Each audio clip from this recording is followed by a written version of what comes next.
Paul and Silas were unjustly arrested in Philippi for setting a young girl free from possession. They were beaten with rods and thrown into the deepest dungeon. Their backs were bleeding, their feet were fastened in stocks, and darkness surrounded them, but they did not complain at midnight. They began to pray and sing hymns of praise to God, an incredible act of faith. They didn't ask for help. They simply worshiped while the other prisoners listened. The unexpected happened. A powerful earthquake shook the prison.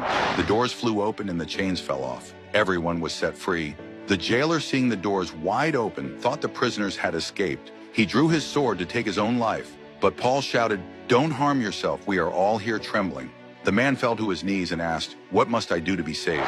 Paul replied, "Believe in the Lord Jesus, and you will be saved. You and your household." That very night, the jailer took them into his home, washed their wounds, and together with his family, he was baptized. There are moments when everything seems lost, when pain presses in, and there seems to be no way out. But when you choose to praise in the middle of suffering, heaven responds. Praise has the power to open doors, break chains, and transform hearts. A long time ago, in the land of Israel, two big armies stood on the hills facing each other. On one side were the Israelites, God's special people, and on the other side were the Philistines, strong and scary warriors. But the Israelites had a big problem.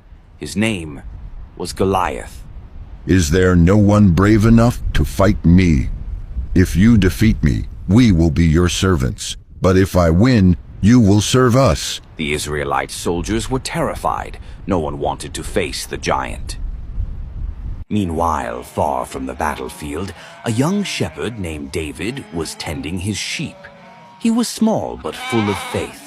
He played his harp and sang songs to God, knowing that God was always with him. The Lord is my shepherd. He protects me, and I will not be afraid. One day, David's father sent him to take food to his older brothers, who were in the army. When David arrived, he saw the mighty Goliath mocking the Israelites. He couldn't believe no one was standing up to him. Who is this giant that dares to insult the armies of the living God?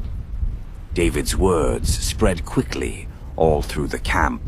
Before long, he was brought to the king himself, King Saul. "You are just a boy. How can you fight this warrior?" I have fought lions and bears to protect my father's sheep. God protected me then, and he will protect me now. "Go then, and may the Lord be with you." Saul's soldiers try to give David armor, but it is too heavy, and he shakes his head. Instead, David picks up 5 smooth stones from a stream, places them in his pouch, and walks onto the battlefield with just his sling. Goliath laughs when he sees David approaching. Am I a dog that you come at me with sticks?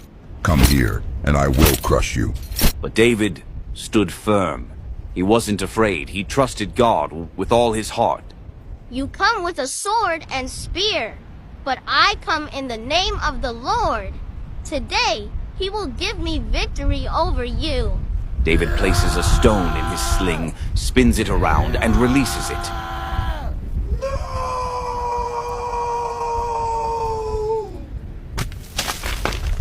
Goliath was defeated, not by strength, but by David's faith in God. The Philistines stopped and stared, frozen in shock. Then the Israelites began to cheer. Hooray! David did it! Goliath was defeated. David became a hero that day, and everyone saw God doesn't need the biggest or the strongest to win battles. He just needs someone who trusts him with all their heart. David's faith in God helped him defeat a giant. No matter how big our problems seem, if we trust in God, He will always help us overcome them. So, when you face challenges, remember, faith in God is always stronger than fear. God is good all the time. Let his love just shine. Raise your hands up high. Touch the sky, oh my.